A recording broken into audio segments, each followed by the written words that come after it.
5 August পরবর্তী বাংলাদেশে আমরা সুন্দর রাজনীতি চেয়েছিলাম। আওয়ামী লীগ সুন্দর রাজনীতি করেনি বলেই কিন্তু তাদের পতন হয়েছে, তারা বাংলাদেশেও কিন্তু থাকতে পারছে না। বাংলাদেশের রাজনীতিতে সবচেয়ে বেশি যে জিনিসটার চর্চা হয়, এখানে দোষারোপের রাজনীতি বেশি হয়। প্রত্যেকেই প্রত্যেককে দোষারোপ করতে চায়। নতুন প্রজন্মের রাজনীতি করতে চাইলে জেনজিদের মনের ভাষা বুঝতে হলে আপনাকে সৌহার্দ্যের পথে আসতে হবে, সম্প্রীতির পথে আসতে হবে, সুন্দর রাজনীতি করতে হবে, সবাই মিলে আমাদের বাংলাদেশকে করতে হবে। তুমি যে ছাত্র রাজনীতি করো সেই জায়গাতে চলে এসেছো। আমি আসতে চেয়েছিলাম তার আগে। আমরা মূলধারার রাজনীতি থেকে ছাত্র রাজনীতির আলোচনায় তুমি চলে এসেছো। এখানে যদি আমি শুরুতেই একটা প্রশ্ন করি, সেটা হলো যে বর্তমান বৈশ্বিক বাস্তবতায় ছাত্ররা পৃথিবীর বিভিন্ন উন্নত বিশ্ববিদ্যালয়গুলোতে যে ধরনের চর্চা তারা করে, তাদের লেখাপড়ার পাশাপাশি তাদের ইউনিভার্সিটি কেন্দ্রিক বিভিন্ন সংগঠন বা আদার্স যা যা করে, সেইটা আর আমাদের দেশের যে চলমান ছাত্র রাজনীতি, এই দুটোর মধ্যে যে একটা বিস্তর ফারাক। আমি বলছি না তাদেরটা স্ট্যান্ডার্ড আমাদের তাদের মতো হতে হবে বা আমাদেরটা স্ট্যান্ডার্ড, সেটাও বলছি না। তুমি কি মনে করো আমাদের কি কি গ্যাপ রয়েছে বা এইখান থেকে আমাদের কোনো সংস্কার প্রয়োজন আছে কিনা ছাত্র রাজনীতির? দেখুন, আমি প্রথমেই বলছি, শুধুমাত্র মুখে সততার কথা বলেই রাজনীতি করা যাবে না, বাস্তবিক অর্থেই সৎ হতে হবে। বাংলাদেশের রাজনীতিতে সবচেয়ে বেশি যে জিনিসটার চর্চা হয়, এখানে দোষারোপের রাজনীতি বেশি হয়। প্রত্যেকেই প্রত্যেককে দোষারোপ করতে চায়। আপনি দেখবেন যে রাজনৈতিক দলগুলো সত্যিকার অর্থেই নিজেদের যে রাজনৈতিক চর্চা সেটিকে যতটুকু প্রাধান্য দেয়, তার চেয়ে অনেক বেশি প্রাধান্য দিতে চায় অপর দল কীভাবে রাজনীতি করছে। এই জায়গা থেকে আমাদের বেরিয়ে আসতে হবে, নাম্বার 1। নাম্বার 2 হচ্ছে, আপনি দেখবেন যে ইন্টারন্যাশনাল যেসব বিশ্ববিদ্যালয়গুলোতে স্টুডেন্ট পলিটিক্স রয়েছে, বিশেষ করে আপনি যদি দেখেন যে ম্যানহাটন ইউনিভার্সিটির যে স্টুডেন্ট ইউনিয়ন, সেখানে তারা যেভাবে পলিটিক্স করছে, বা অক্সফোর্ড ইউনিভার্সিটিতে যে স্টুডেন্ট ইউনিয়ন, তারা যে স্টাইলের পলিটিক্সটা করতেছে, তাদের বেশিরভাগ জায়গায় কিন্তু ক্লাব ভিত্তিক বা ছোট ছোট প্রতিষ্ঠান কেন্দ্রিক পলিটিক্স। তারা সরাসরি কোনো রাজনৈতিক দলের সাথে এফিলিয়েটেড না। এখন বাংলাদেশে এফিলিয়েটেড, কিন্তু তারা কিন্তু কাজ করে, তাদের ছুটির নিঃসন্দেহে কাজ করে, দলের ক্যাম্পেইনে বা বিভিন্ন কিছুতে তারা কাজ করার সুযোগ নিশ্চয়ই কাজ করে এবং সেখান থেকে নেতৃত্ব গড়ে ওঠে। হ্যাঁ, বাংলাদেশে কিন্তু এফিলিয়েটেড প্রত্যেকটা রাজনৈতিক সংগঠনের সাথেই এফিলিয়েটেড। যারা বলছে যে আমরা লেজুর ভিত্তি করি না, তারাও সবচেয়ে বেশি লেজুর ভিত্তি করছে।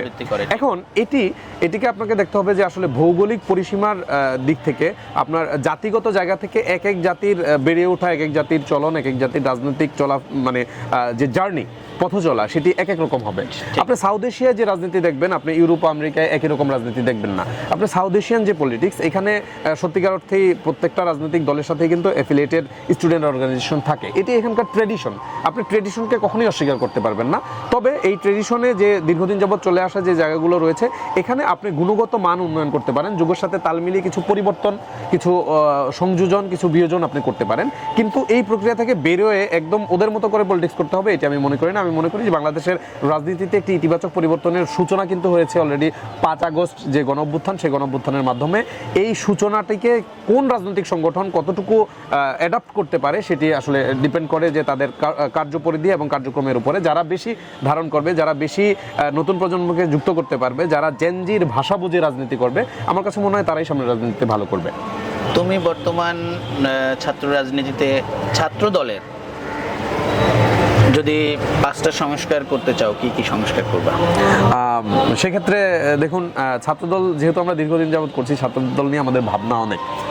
সর্বপ্রথম হচ্ছে, ছাত্রদল করার জন্য কিছু আমরা ক্রাইটেরিয়া রাখতে চাই। যে কেউ এসে ছাত্রদলের হুট করে নেতা হতে পারবে না। হ্যাঁ, আমি বলছি যে আমি ছাত্রদলের রিক্রুটমেন্ট প্রসেস নিয়ে কাজ করতে চাই। যে কেউ এসে হুট করে নেতা হয়ে যাবে, এই সুযোগটা আমি রাখবো না। নাম্বার 2 হচ্ছে, কিভাবে করবা এটা একটু যদি ব্যাখ্যা করো। নিশ্চয়ই। দেখুন, আমরা ছাত্রদলের যে কোনো সদস্য সংগ্রহের ক্ষেত্রে আমরা কিন্তু প্রাথমিক সদস্য ফর্ম প্রথমে বিতরণ করি। বিতরণ করার পর তারপর আমরা কিন্তু সদস্য নেই বিভিন্ন জায়গায়। কিছু কিছু জায়গায় আমরা দীর্ঘদিন সেই কাজগুলো করতে পারি নাই, বিভিন্ন প্রশাসনিক অসহযোগিতার কারণে বা রাজনৈতিক দলের হামলা মামলার কারণে। সেই জায়গা থেকে আমার মনে হয় এখন একটি সুযোগ হয়েছে। আমরা প্রথমে আমাদের যে প্রাথমিক সদস্য ফর্ম, সেগুলো বিতরণ করব। বিতরণ করার পরে আমরা তাদের নিয়ে, তাদের সম্পর্কে ইনফরমেশন গ্যাদার করতে চেষ্টা করব। তারপরে আমরা তাদের নিয়ে একটি ছোট ট্রেনিং সেশনের আয়োজন করব, যেখানে আমরা তাদেরকে রাজনীতি কি, বাংলাদেশি জাতীয়তাবাদ কি, শহীদ রাষ্ট্রপতি জিয়াউর রহমানের দর্শন কি, এবং দেশনেত্রী বেগম খালেদা জিয়ার যে সংগ্রামী রাজনৈতিক জীবন, গণতন্ত্রের জন্য তার যে লড়াই, সেই লড়াইটা আসলে কিভাবে হয়েছে, এইসব বিষয়গুলোর উপরে আমরা আলোকপাত করব, নাম্বার 1। নাম্বার 2 হচ্ছে, নিঃসন্দেহে তারপর হচ্ছে আমরা যে বিষয়টি করতে চাই, বাংলাদেশ জাতীয়তাবাদী ছাত্র দলের লক্ষ্য এবং উদ্দেশ্য, এই বিষয়গুলো তাদের কাছে আগে ক্লিয়ার করতে চাই এবং বাংলাদেশের জাতীয়তাবাদী ছাত্রদল কোন পথে হাঁটছে সেই বিষয়গুলো আমরা তাদের কাছে প্রথমে ক্লিয়ার করব। ক্লিয়ার করার পরে তারপর হচ্ছে আমরা আস্তে আস্তে তাদেরকে রিক্রুট করব। রিক্রুট করার পরে আমরা আমাদের যে কর্মপরিধি, এখানে আপনি দেখবেন যে বাংলাদেশ জাতীয়তাবাদী ছাত্রদলের নেতৃবৃন্দ যারা রয়েছে, বিশেষ করে সাংগঠনিক টিমের মাধ্যমে প্রত্যেকেই তাদের কার্যক্রমের সাথে কিন্তু অলরেডি এঙ্গেজড হয়েছে। পাশাপাশি আমরা যদি সুযোগ পাই সেক্ষেত্রে আমরা আমাদের সম্পাদক মণ্ডলীর যে কার্যপরিধি সেটিকে বাড়াবো এবং সম্পাদকগুলোকে স্পেসিফিক তাদের যে প্রত্যেকটি সম্পাদক ওয়াইজ তাদের যে কার্যক্রম, সেই কার্যক্রমগুলোকে তারা যাতে খুব সুন্দরভাবে করতে পারে সেক্ষেত্রে আমরা সহযোগিতা করব। নাম্বার 3 হচ্ছে সরকারের সাথে কানেক্টেড করে প্রত্যেকটা মন্ত্রণালয় বেসড আমরা সম্পাদক রাখতে চেষ্টা করব। পাশাপাশি বাংলাদেশের রাজনীতির সাথে কানেক্টেড যারা শিক্ষার্থীরা রয়েছে তাদেরকে কিভাবে তাদের শিক্ষা জীবনে ক্যারিয়ার ডেভেলপমেন্টের ক্ষেত্রে অবদান রাখা যায়, তাদেরকে বৈশ্বিক রাজনীতির সাথে কিভাবে সম্পর্কিত করা যায়, তাদেরকে বৈশ্বিক যে পড়াশোনা স্টাডি ফোরামগুলোর সাথে কিভাবে সম্পৃক্ত করা যায় সেগুলো নিয়ে আমরা কাজ করার করতে রয়েছে। এরকম প্ল্যাটফর্ম আছে 10টা 20টা প্ল্যাটফর্ম যেগুলোতে ছেলেরা কাজ করে এই স্কিলগুলো তাদের গ্যাদার করতে পারবে? দেখুন, আমরা তো বলেই এসেছি যে দীর্ঘদিন আমরা রাজনীতি করতে পারিনি, আমাদের রাজপথে থাকতে হয়েছে। দীর্ঘদিন আমরা এক দানবের সাথে যুদ্ধ করেছি যিনি ফ্যাসিস্ট ছিলেন, এটি বিশ্ব সমাদৃত। তো সেই জায়গায় আমরা অনেক কাজ আমাদের ইচ্ছে থাকলেও আমরা করতে পারিনি, এক সময় ছিল, এখনো হচ্ছে। আপনি দেখবেন যে আপনার পাশে একটি স্টল রয়েছে দল দীপশিখা নামে, এটি জাতীয়তাবাদী ছাত্রদলের স্টল। জাতীয়তাবাদী ছাত্রদল কিন্তু দীর্ঘদিন যাবত চেষ্টা করেছে, হয়তো পরিপূর্ণভাবে সেই কাজগুলো সমাপ্তি ঘটাতে পারেনি অথবা পথ চলাটা পরিপূর্ণভাবে বাস্তবায়ন করতে পারেনি। সামনে সুযোগ রয়েছে। আমার মনে হয় জাতীয়তাবাদী ছাত্রদলের যে সকল প্ল্যাটফর্ম রয়েছে সেই প্ল্যাটফর্মগুলো নিয়ে কাজ করার আরও অনেক সুযোগ রয়েছে। পাশাপাশি আমি যে বিষয়গুলো মিস করে গিয়েছি, আপনি প্রশ্ন করেছিলেন আমি কি কি প্ল্যান করব। প্রথমে রিক্রুটমেন্ট প্রসেস সম্পর্কে বলেছি, তারপরে আমাদের দ্বিতীয় যে আমার পরিকল্পনা রয়েছে, আমাদের একটি সেল থাকবে, গুজব প্রতিরোধ সেল। সেই সেলের মাধ্যমে যারা অসত্য প্রকাশ করছে, যারা বিভিন্ন প্রোপাগান্ডা দিয়ে রাজনীতি করতে যাচ্ছে, যারা মিথ্যাকে রাজনীতির হাতিয়ার হিসেবে বেছে নিয়েছে, যারা প্রোপাগান্ডা এবং ন্যারেটিভ নির্ভর রাজনীতি করছে, তাদের এই মিথ্যাচারকে আমরা ভেঙে দেব। আমাদের একটি সেল থাকবে যেখানে জাতীয়তাবাদী ছাত্রদলের নামে যত ভুয়া ফটোকার্ড, যত মিস ইনফরমেশন, যত ডিসইনফরমেশন, আপনি নিশ্চয়ই জেনে থাকবেন মিস ইনফরমেশন এবং ডিসইনফরমেশনের মাঝে কিন্তু পার্থক্য রয়েছে। আপনি না জেনে একটি তথ্য শেয়ার করলেন, সেটি কিন্তু আপনার মিস ইনফরমেশন, কিন্তু আপনি জেনে ইচ্ছাকৃতভাবে যে ডিসইনফরমেশন ছড়াচ্ছেন, এগুলোর বিপক্ষে যাতে আমাদের একটি সেল থাকে, সেই সেল নিয়ে আমরা কাজ করব। একইভাবে আমাদের যারা গবেষণাধর্মী লেখা প্রকাশ করতে চায়, আমাদের সেই রিসার্চ সেলকে আরও বেশি প্রাধান্য দেওয়া হবে। ছাত্রদলের নিজস্ব মিডিয়া এবং প্রচার সেল তৈরি করা হবে যাতে করে ছাত্রদল এককভাবে এইসব বিষয়গুলোকে প্রতিরোধ করে একটি সুন্দর, গ্রহণযোগ্য এবং শিক্ষার্থীদের পছন্দের ছাত্র রাজনীতি শুরু করতে পারে, সেই প্ল্যানগুলো আমরা নেব। চমৎকার প্ল্যান নিয়েছো। সাথে যদি আরো বিভিন্ন যেমন কালচারাল উইং থাকতে পারে, ডিবেটিং টিম থাকতে পারে, স্পোর্টসের বিভিন্ন টিম থাকতে পারে, এভাবে নানান যত আসলে অ্যাক্টিভিটিস আমরা সংযুক্ত করতে পারবো তত না ছেলেদের কাজ করার সুযোগ হবে। তুমি যে পাশে দল দীপশিখা স্টলের কথা বললাম, গত বছরও দলদীপ শিখার স্টল এই পাশে ছিল। তো সেই সুবাদে যেহেতু ছাত্র দলের সবাই কম বেশি একবার না একবার এখানে আসে, আর আমি এই স্টলের আহ্বায়ক হিসেবে কাজ করেছি গত বছরও, সেই সুবাদে অনেক ছেলে মেয়ের সাথে এখানে কথা বলার সুযোগ হয়। সেখান থেকে দেখেছি আসলে ছাত্র রাজনীতি করছে ছাত্র দলের এরকম অত্যন্ত মেধাবী এবং দেশপ্রেমিক এবং ভালো কিছু করতে চায়, কাজ করার জন্য উন্মুখ অসংখ্য ছেলে মেয়ে রয়েছে। হ্যাঁ, এত বড় সংগঠন, এত ছেলে মেয়ে রয়েছে, কিন্তু এটা হলো আরেকটা বাস্তবতা যে এরা কিন্তু সুযোগ পায় না ওভাবে। প্রথমত প্ল্যাটফর্ম নাই, তুমি যে সংস্কারগুলো বললে সেগুলো করলে নিঃসন্দেহে তখন সুযোগ তৈরি হবে। আমি আপনাকে ক্রাইটেরিয়ার কথা বলেছি যে প্রত্যেকটা সংগঠনই আসলে আপনি ভালো কাজ করলে এটার মূল্যায়ন, এবং আপনি যদি কোনো নিন্দনীয় কাজ করেন সেটির কারণে আপনার যে পানিশমেন্ট সেটির ব্যবস্থা না থাকলে কখনোই কিন্তু স্বাধীনভাবে সবাই রাজনীতি করতে পারবে না। এই জায়গাতে আমি বলতে চাচ্ছিলাম যে এই যে এত ছেলেরা মেয়েরা যারা এগিয়ে আসতে চাচ্ছে, কাজ করতে চাচ্ছে, এইখানে একটা বাস্তবতা হচ্ছে যে দেখা যাচ্ছে যে তাদের এই বিভিন্ন ভাইয়ের সাথে দেখা করা, সালাম বিনিময় করা, এই সমস্ত কাজ করেও অনেকের সেই যোগ্যতা নেই, সামনে চলে যাচ্ছে, যোগ্যতা থাকার পর অনেকে পাচ্ছে না। এই যে বিষয়গুলো রয়েছে এটা তো একটা বাস্তবতা। তুমি কি এই বিষয়টা স্বীকার করো বা এই বিষয়টা সমাধানের জন্য কি চিন্তা করো? দেখুন, আমি প্রথমেই আপনাকে যে বিষয়গুলো বলেছি যে ছাত্রদল আসলে আমরা যদি ছাত্রদলের নেতৃত্বে আসি সেক্ষেত্রে কি করব, কয়েকটি পয়েন্ট বলেছি, কয়েকটি পয়েন্ট এখনো বলিনি। আমাদের জাতীয়তাবাদী ছাত্রদলের যে গঠনতন্ত্র রয়েছে, যেটি সর্বশেষ আপনার সংশোধন করা হয়েছিল 1996 সালে, তারপর থেকে কিন্তু এখন পর্যন্ত ছাত্রদলের যে পূর্ণাঙ্গ গঠনতন্ত্র সেটি নেই। না থাকার কারণে আমরা কিন্তু আসলে এখনো অধিকাংশ ক্ষেত্রেই যে আমাদের গঠনতন্ত্র রয়েছে, আমরা সংঘবদ্ধভাবে যেসব সিদ্ধান্তগুলো নিচ্ছি তৈরি হয়ে গেছে, সিদ্ধান্তগুলো নিচ্ছি, সেই সিদ্ধান্তগুলো ইমপ্লিমেন্টের ক্ষেত্রে আমরা দেখা গেছে গঠনতান্ত্রিক যে বিষয়গুলো, এই বিষয়গুলোকে সবার সামনে কতটুকু ওপেন করতে পারছি, এটি কিন্তু প্রশ্ন থেকে যায়।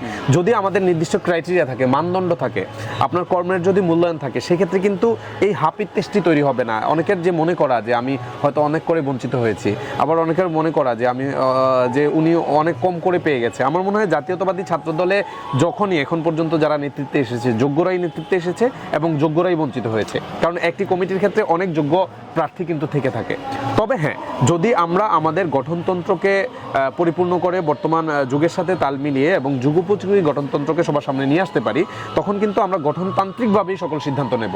তখন এই আক্ষেপগুলো, এই হাপিত্তিশগুলো আমার কাছে মনে হয় থাকবে না। এবং আমি যখন আমার সাংগঠনিক ক্রাইটেরিয়া নিয়ে আসবো, মানদণ্ড নিয়ে আসবো, তখন কিন্তু সেই মানদণ্ডের ভিত্তিতে নির্ধারিত হবে কে পদায়িত হবে, কে পদায়িত হবে না, কে দায়িত্ব পাবে, কে দায়িত্ব পাবে না। সেক্ষেত্রে এই যে কথাগুলো, সেই কথাগুলো হয়তো আস্তে আস্তে থেমে যাবে এবং সুন্দর রাজনীতি শুরু হলে সকল অসুন্দরের বিদায় হবে বলে প্রত্যাশা করি।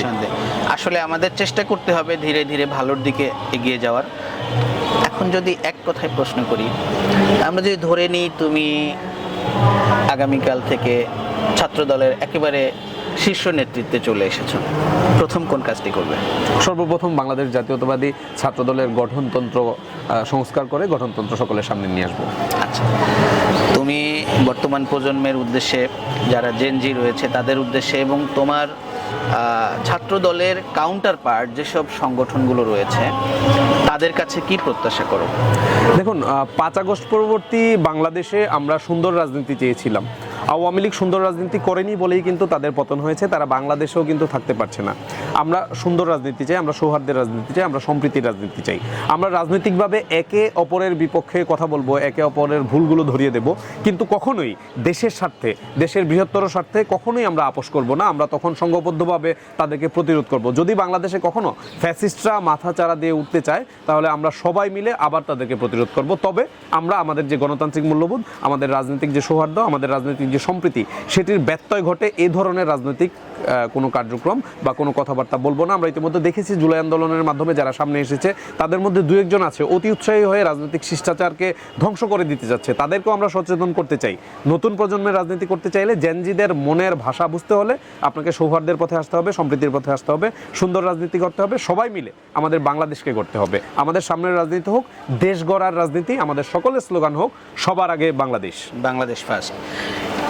জেনজির উদ্দেশ্যে, তারা ছাত্র দল করতে চাইলে তাদের উদ্দেশ্যে তোমার কিছু বলার থাকলে বলে শেষ করো। জেনজির উদ্দেশ্যে বলা একটি, তোমরা হয়তো আমাদের মতো সময় দেখোনি, আমরা 2টি যুগ দেখেছি, একটি অ্যানালগ এবং আরেকটি হচ্ছে ডিজিটাল। আমরা কিন্তু মোবাইল ছাড়া সময়টাও দেখেছি, মোবাইল সহ সময় দেখেছি। তো আমাদের যে অভিজ্ঞতা, সেই অভিজ্ঞতা থেকে বলবো তোমরা শর্টকাটে বললে পছন্দ করো। সত্যিকার অর্থেই সামনের রাজনীতিতে তোমরা অনেক বেশি সম্পৃক্ত হও, সামনের রাজনীতি সুন্দর করো। আগামীর বাংলাদেশে হয়তো আমরা থাকবো না, হয়তো তোমরাও থাকবে না। আমাদের রাজনীতি হোক বাংলাদেশ কেন্দ্রিক, আমাদের রাজনীতি হোক পরবর্তী প্রজন্ম কেন্দ্রিক।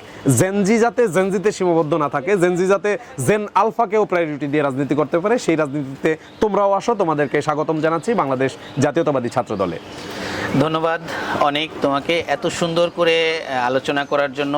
আসলে তোমার মতো মেধাবী যারা রাজনীতির অঙ্গনে রয়েছে তারা আরও এগিয়ে যাক রাজনীতির ময়দানে এবং নেতৃত্বের এমন জায়গায় পৌঁছাক যেখান থেকে দেশের জন্য, সমাজের জন্য, মানুষের জন্য কাজ করার সুযোগ পাবে, এই কামনা করে আমরা আজকে আমাদের আলোচনা এখানে শেষ করছি। সবাই ভালো থাকবেন। আসসালামু আলাইকুম। আল্লাহ হাফেজ।